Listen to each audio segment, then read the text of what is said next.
Hey everybody, in this video tutorial I'm gonna show you how to cancel a Google Photos subscription. Alright, so if you have previously subscribed for more storage for your Google Photos, here's how you can cancel your Google Photos subscription, which is actually not a Google Photos subscription, but a Google One storage subscription, which you can also use for Google Drive, Gmail, and other Google services. But as you can see here, we have 2 terabytes and we don't really use it, so we can cancel this Google Photos subscription.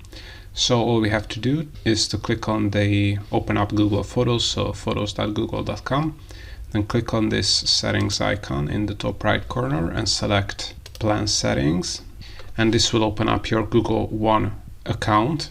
And as I mentioned, this is where you can cancel your Google One subscription, which is storage for Google Photos as well.